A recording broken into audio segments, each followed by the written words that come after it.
Então ele avança, traz o estádio metafísico.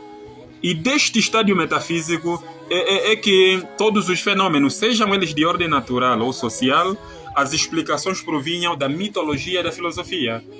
A mitologia, dizer assim, se por exemplo você pisar nesta pedra, você não faz filho. Os mais velhos tinham a mitologia como um dos mecanismos de controle social para manter a ordem social. Basta dizer assim, a menina que se deitar com um rapaz antes de ter passado por um ritual do fico, todos os filhos morrerão. A menina salvaguardava a sua pureza e chegava a casar com a idade própria. A mitologia também serviu de tal maneira em que ela desempenha três funções. A mitologia desempenha três funções: função filosófica, função religiosa e função social. Dizer assim, se por exemplo tu saíres de casa depois da hora 18, vais cruzar com o fantasma. Aquele fantasma de um lado é animal e do outro lado é pessoa. Isto fez com que os mais velhos conseguissem desempenhar a chamada função afetiva da família. Porque a hora 18, todos aqueles que coabitassem no teto estavam em casa. Em casa, e sentados no jambo. E o mais velho metia uma conversa. Passava um legado cultural. E até porque quando falamos do resgate dos valores, temos que voltar ao choto. Temos de voltar ao nupale, ao serão. Mas este serão foi substituído por quê? Pelo telefone. Então, Augusto Conde, no estádio mitológico, na fase mitológica, ele encontrou estes benefícios. Mas, infelizmente, ainda assim, as explicações não eram universais. Porque se para a cultura do Dr. Simão deve-se passar pela prática do fico, para a minha cultura, não. Exato. Esta explicação não se poderia generalizar. E se olharmos para o desenvolvimento da filosofia, no segundo estádio, o estádio antropológico, encontramos ali uma grande discussão entre Sócrates e os sofistas.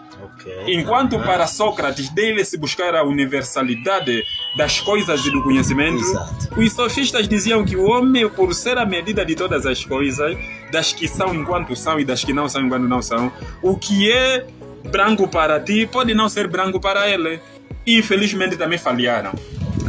Augusto Conde foi feliz em que, ao trazer o último estádio de desenvolvimento, chamou de estádio positivista, que é a ciência. Esta ciência, que passa por um processo de sistematização, usando métodos próprios, técnicas próprias, ela comprova os fenômenos. Para dizer assim, você que tem a dor de cabeça, antes de lhe medicar paracetamol, deve ser examinado. E deste resultado se poderá passar esta receita. A ciência vai dizer que 2 mais 2 em todo o planeta tem de ser 4.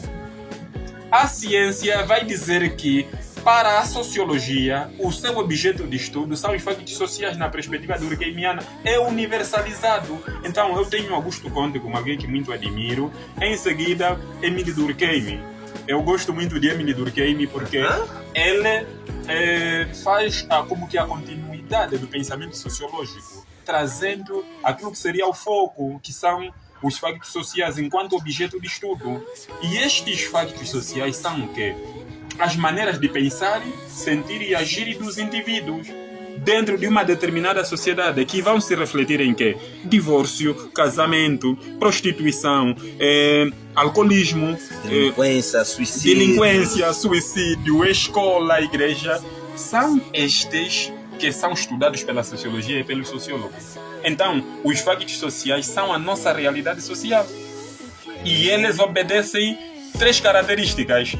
São gerais, são exteriores, porque não dependem da nossa vontade. Diga aqui nesta câmera. E são coercitivos, factos sociais. Obedecem 3 características. 3 características. Só é um facto social se ele for geral, no sentido de que ele abrange uma coletividade de indivíduos. Exemplo prático, o estudo. O estudo não é só para o Vieira, é para uma coletividade de indivíduos no determinado meio social. É geral. Por isso é um facto social.